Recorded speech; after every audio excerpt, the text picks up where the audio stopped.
Calvin's Institutes of the Christian Religion continued, Book 1, Chapter 17, looking now at sections 7 and 8 of that chapter. Calvin continuing to discuss and explain the biblical doctrine of God's providence, looking now more specifically at what he'll cover in greater depth in the next chapter, the manner in which God in his providence is able to employ and utilize wicked men, wicked actions and activities, bad advice and bad counsel for his own ends and for good, while remaining righteous, holy, and free, we would say, from the taint of what is going on.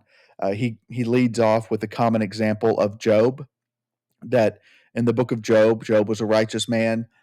Satan had to appear before God to request permission to harm Job in any way, shape, or form. And even the extent to which he could harm or distress Job was also limited by God. It was at God's discretion.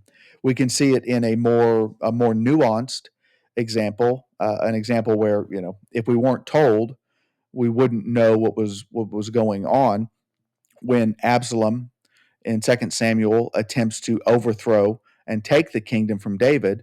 God, as a means to bring about harm to Absalom and to restore the kingdom to David, causes the otherwise good counsel of Ahithophel to fail before the bad counsel of Hushai the Archite. We read in 2 Samuel 17:7, then Hushai said to Absalom, this time the counsel that Ahithophel has given is not good.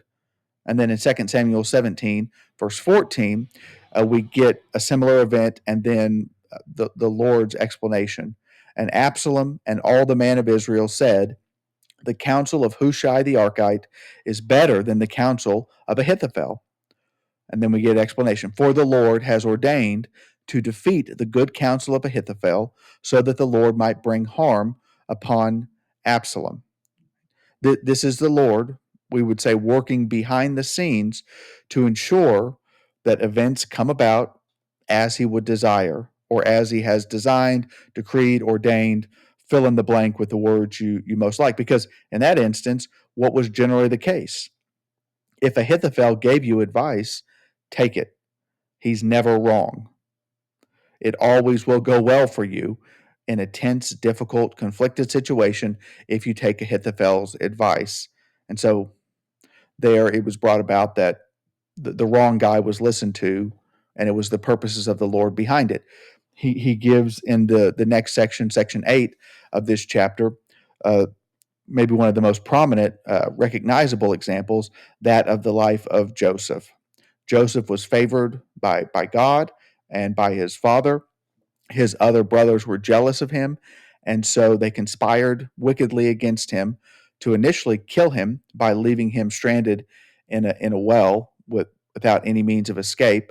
And and then they conspired to rather just sell him into slavery, the lesser of two evils, and that he was sent into slavery in Egypt ultimately that way. And then the rest of the story unfolds. But when the end comes around, his brothers and household are sent to Egypt to buy grain because of the famine.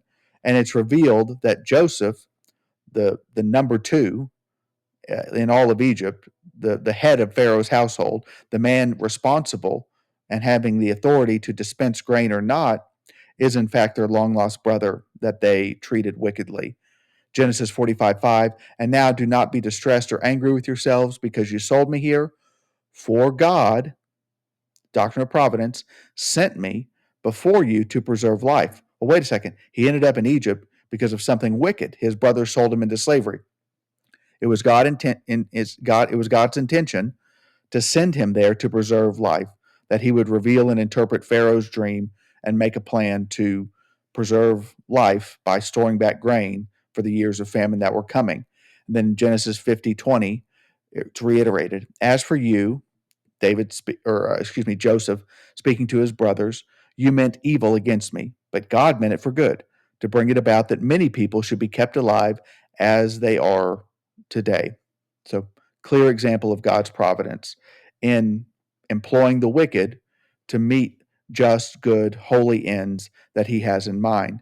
He then ends this section by reflecting on the prophets who very clearly understand that good and bad ultimately proceed from the hand, the decree, the ordination of God, while God is able, through wisdom, through the ordering of secondary means, through wickedness and sin that resides in the creature and the mind and heart of man, to employ these things and these people and these events for good and just ends according to his purposes. Isaiah 45:7, an otherwise terrifying verse if God was not good and holy. I form light and create darkness. I make well being and create calamity. I am the Lord who does all these things. Well, thanks for listening. I hope that was a benefit.